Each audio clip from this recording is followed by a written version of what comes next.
حضرت نوح علیہ السلام کے پڑپوتے شالخ بن افشد کے بیٹے ہیں یہ. 4 نسلیں حضرت نوح علیہ السلام کے بعد. حضرت ہود علیہ السلام. سورۃ فجر، سورۃ حاقہ، سورۃ اعراف، سورۃ ہود، سورۃ مومنون، سورۃ شعراء، سورۃ حامیم سجدہ، سورۃ احقاف، سورۃ زاریات، سورۃ نجم، سورۃ قمر، سورۃ یونس، سورۃ بنی اسرائیل. اتنی صورتوں میں ان کی قوم کا تذکرہ ہے اور ان کا تذکرہ ہے. قوم عاد کا، حضرت ہود علیہ السلام کی قوم.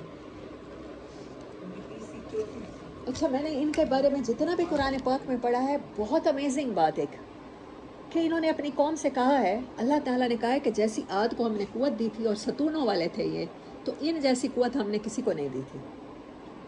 اللہ نے قرآن پاک میں یہ کہا ہے نا کہ یہ ان کو بہت زیادہ،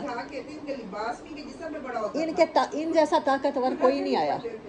اور حضرت ہود علیہ السلام نے جتنی بار بھی قوم سے خطاب کیا نا، ان سے کہا ہے تم میرے خلاف جو کر سکتے ہو کرو. مطلب اتنی بہادری. یا میں نے فرعون کے جادوگروں والے قصوں میں دیکھی ہے نہیں، تو حضرت ہود علیہ السلام کی طرف دیکھیے. ہاں جی، ستونوں والے تھے.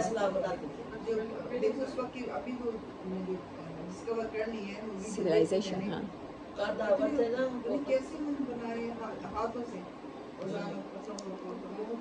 ان کے اوپر آندھی آئی تھی نا، اور آندھی ایسی آئی تھی کہ پھر یہ ایسے گرے پڑے تھے. قرآن پاک میں اللہ تعالیٰ فرماتے ہیں جیسے کھجور کے تنے، یعنی کہ ان کے قد بڑے اونچے اونچے تھے.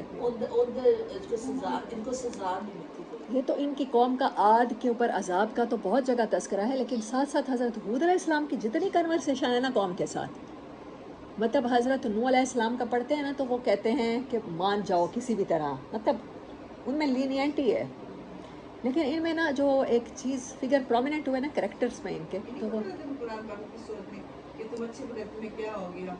ہود. ہاں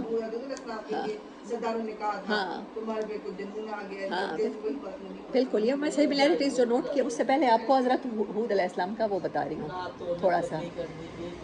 تو وہ حضرت شعیب علیہ السلام کی قوم.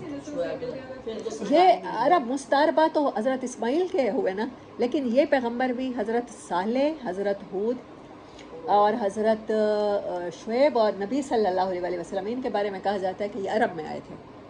ان کی بستیاں بھی پاس تھیں. آپ کا جہاں قوم سمود تباہ ہوئی تھی وہاں سے گزر ہوا تھا صحابہ کا. یمن کے پاس یہ اس طرف تھی یہ. جی جی جی جی. تو کہتے ہیں کہ حضرت ہود علیہ السلام عربی بولنے والے پیغمبر تھے. ہاں جی. تو میں نے ان کے کریکٹرسٹکس میں دیکھی ہے نا، تو جہاں جہاں قرآن میں ان کا ذکر ہے نا، تو جب انہوں نے کہا ہے کہ تم ایسے ہو، تم ویسے ہو، اور جبارین، اور تم بڑا سخت طریقے سے لوگوں کو پکڑتے ہو، یعنی طاقت کا ناجائز استعمال ان کا جرم تھا. دیکھیں طاقت ہوتی ہے تو ناجائز ہو جاتا ہے. اسلام نے نا اس کو فتح مکہ پہ مسلمانوں کو بہت، نبی صلی اللہ علیہ وسلم نے اپنے عمل سے یہ ایڈریس کیا کہ جب فتوحات ہو نا تو اس کے الزام میں یا اس کے غرور میں انسان سے غلطیاں زیادہ ہو سکتی ہیں. جب آپ کمزور ہوتے ہیں نا تو آپ سے یہ والی غلطی نہیں ہوتی، آپ عاجزی رہتے ہیں، عاجزی میں رہتے ہیں. لیکن جب آپ کو فتوحات ملنا شروع ہو جاتی ہیں یا آپ کی کوئی چیز کامیاب ہو جاتی ہے، کوئی منصوبہ، تو پھر آپ کے اندر ایک چیز آنے لگ جاتی ہے کہ میں ٹھیک ہوں. ہاں، اس ٹائم بہت زیادہ ضرورت ہے. اچھا، سملیرٹیز جو میں نے لکھی ہیں، بہادر تھے، قوم سے کہا جو چاہے تدبیر کرو میرے خلاف، مجھے ذرا مہلت نہ دو. مطلب اتنے ورڈز ہیں قرآن پاک میں کہ مجھے ذرا مہلت نہ دو، سارے مل جاؤ میرے خلاف، ساری چالیں چلو، ہاں جو کرنا ہے کر لو. یعنی کہ ان کو راستے بھی خود دکھا رہے ہیں، میرے خلاف یہ بھی کرو، یہ بھی کرو، میرا اللہ چاہے گا تو میرا کچھ نہیں بگاڑ سکے گا. نبی صلی اللہ علیہ وسلم کا مکمل بھروسہ بھی اللہ سبحانہ تعالیٰ پر تھا. ہاں، انہوں نے کہا کہ اپنے شریکوں کو جمع کرو اور میرے خلاف چال چلو. اور نبی صلی اللہ علیہ وسلم نے ہمیشہ کہا کہ آپ جمع ہو کر، قرآن نے ہمیشہ دعویٰ کیا اور چیلنج کیا کہ جمع ہو کر قرآن کے جیسی کوئی ایک آیت ہی بنا لو. اور انہوں نے کہا قوم نے، ہمارے معبودوں نے برائی کے ارادے سے تجھے جھپٹ لیا ہے، یہ تو اس پر کسی جنات کا اثر ہے. نبی صلی اللہ علیہ وسلم کو بھی مجنون کہا گیا. بے وقوف ہونے کا الزام لگا کہ تم تو بڑے بے وقوف ہو، اور آپ پر بھی یہی الزام لگا.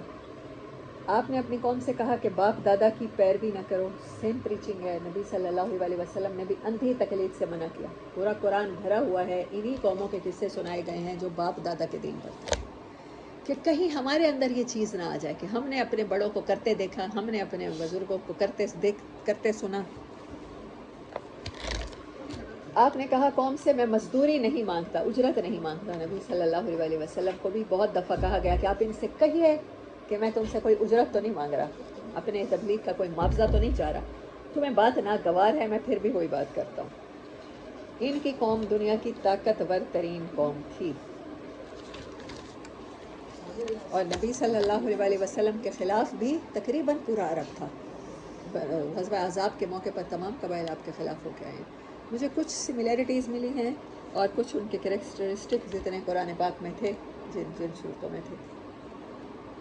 وہ باقی عذاب کے اوپر تو ان کے تذکرے بہت سے ہیں کہ وہ 7 دن اور 7 اللہ نے کہا کہ نحوست کے دن تھے ان پر جب وہ آندھی آئی. انہوں نے بادل سمجھا کے برسنے کے لیے آئے ہیں. ہاں ہاں جی. تو انہوں نے بادل دیکھ کے کہا کہ یہ تو ہمارے اوپر بارش ہوگی اور بڑے اچھے بادل ہیں، لیکن وہ بادل عذاب کا تھا جس میں سے ایسی آندھی جو بانجھ تھی. قرآن پاک میں نا مختلف صورتوں میں مختلف، یہ میں نے اتنی صورتیں بتائی ہیں آپ کو، 4 5 6 7 8 9 10 11 12 13 صورتوں میں ان کے اوپر عذاب کا اور حضرت ہود علیہ السلام کا تذکرہ ہے. فگرز ابھی یاد رکھ سکتے ہیں ہم لوگ. اب میں حدیث آج کی دوبارہ دہرا دیتی ہوں، 2 احادیث ہیں، اس کے بعد اپنا سنانے کا ٹائم ہوا تو سنا کے ورنہ پھر دعا.